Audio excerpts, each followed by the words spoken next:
Wimpy. Wimpy for a man to text you that he would no longer like to see you. It's Channel Mom with Jenny Dean Schmidt. We're here for you. As a mom of 2 daughters, I know firsthand how crazy life can be when you're trying to juggle the responsibilities of working and raising small children. That's why I wanted to start a healthy skincare company for moms like you and me. At Lemongrass Spa Products, we specialize in natural and organic products that smell fabulous and work wonders on your skin. And now enjoy Channel Mom's Single Mom Blogger, brought to you by lemongrassspa.com. And Erin, I hope you'll explain this in a way that other people can relate to, because texting is a whole new feature in our world to the point where truly emotional things can occur over text.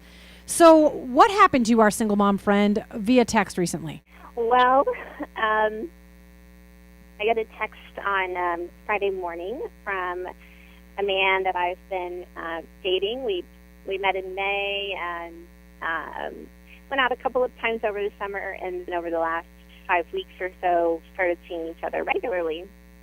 And I got a text from him on Friday telling me that he didn't think that a more serious relationship was going to work out for us, and that it's not what he was looking for, and he didn't want to lead me on, and that he hoped that, or he was really sorry for any hard feelings or any hurt feelings.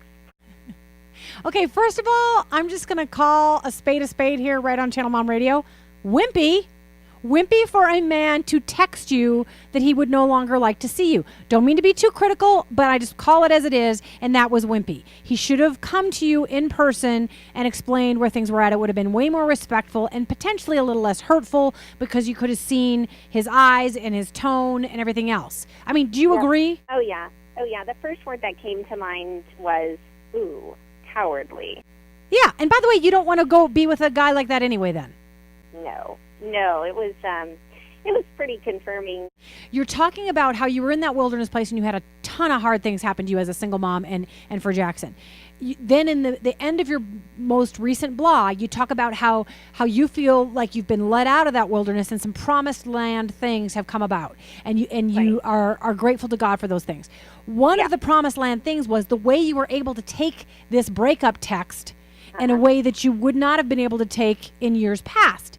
So I think that there's two parts to it. One is that part of the aspect of the promised land is that I'm able to think about dating in terms of looking to see who can meet my relational needs, not just who can I make this last the longest with. Okay.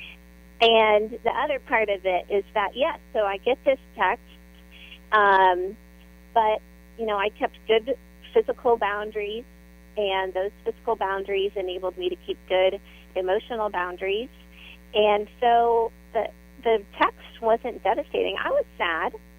I was like, oh, that's disappointing. Mm-hmm. But I told him how I felt about receiving a text instead of an in-person or at least a phone call, conversation. And his response was that he had a rough week and just wasn't up for having a disappointing dating talk. And that really told me all I needed.